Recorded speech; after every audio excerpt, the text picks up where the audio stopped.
When the old iron train shrieked into the dusty little town of Red Willow, everyone seemed to pause what they were doing, hammering, sweeping, gossiping, and look toward the station platform. Jacob Lorne stood at the center of it all, tugging nervously at the sleeves of the only good shirt he owned. At 35, he'd lived most of his life in silence, tucked away on the small farm he inherited too young and managed mostly alone. Folks said he was quiet because he preferred it. But the truth was simpler and sadder. No one had stayed long enough in his life to teach him how to speak the language of people.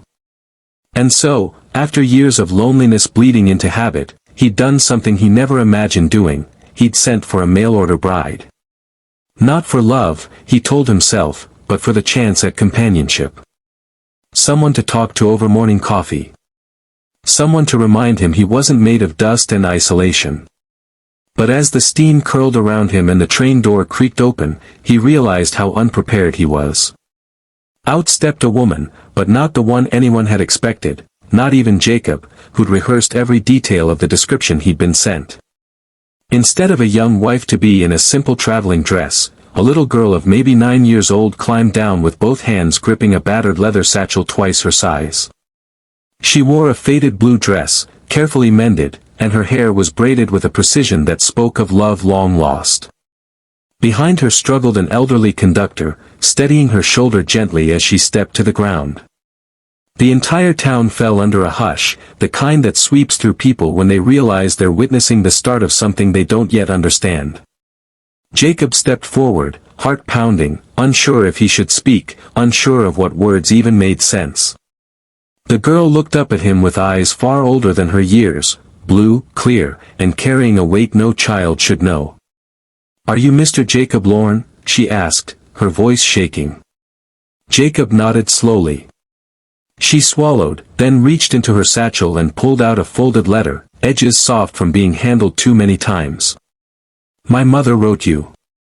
I'm Clara." The words landed like stones in Jacob's chest. He unfolded the letter with trembling fingers. It was from the woman he'd been corresponding with, the woman he'd expected to marry. In the looping handwriting he recognized, she explained that she had fallen ill, too ill to survive the journey.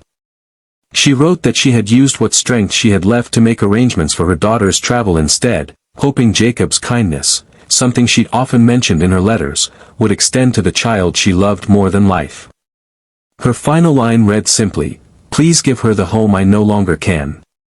Jacob felt the world around him tilt. He wasn't a father. He wasn't even sure he knew how to be one. The town murmured behind him, whispers, theories, pity. Some looked ready to intervene, to tell the girl she'd been sent to the wrong man, the wrong town, the wrong life. But Clara's gaze never wavered from Jacob's.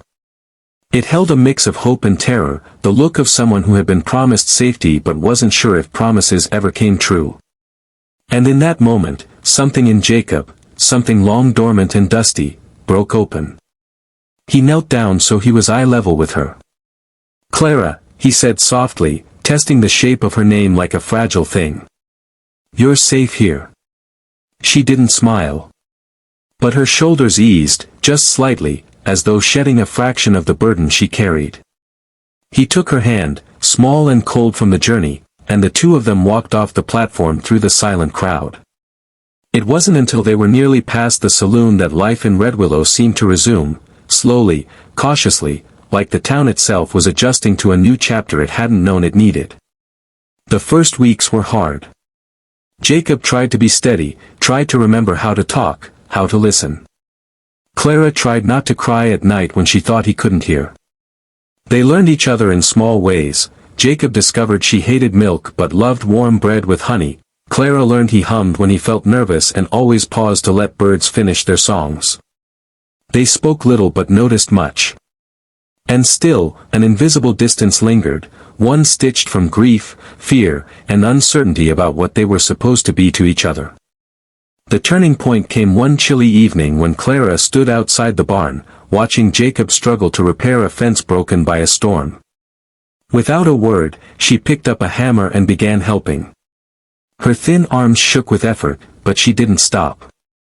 Jacob hurried over to take the hammer from her, worried she'd hurt herself, but she tightened her grip. "I can help," she said fiercely. "I don't want to be a burden." Her words hit him harder than any storm. He knelt again, realizing now how often he'd knelt around her, and gently held her shoulders. "Clara," he said, voice cracking, "you are not a burden.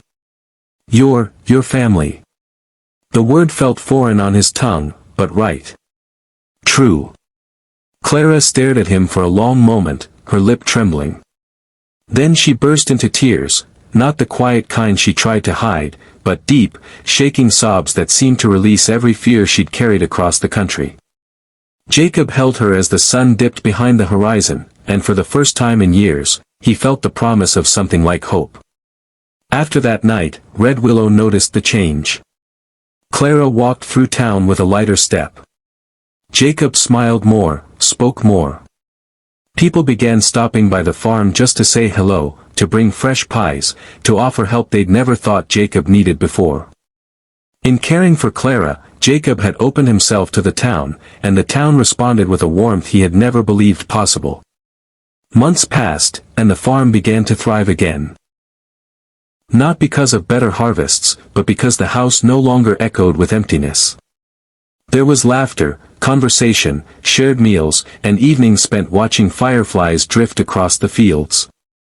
Word spread of the quiet man who had ordered a bride and instead received a daughter, and how both had healed in ways neither could have done alone. The emotional climax came one spring morning when Clara climbed onto the porch rail and handed Jacob a small flower crown she'd made from wild daisies. "For you," she said shyly. "Because you made me feel like I belong." Jacob took the crown, blinking hard as he set it on his head crookedly, making her giggle. "You do belong," he whispered. "You always will."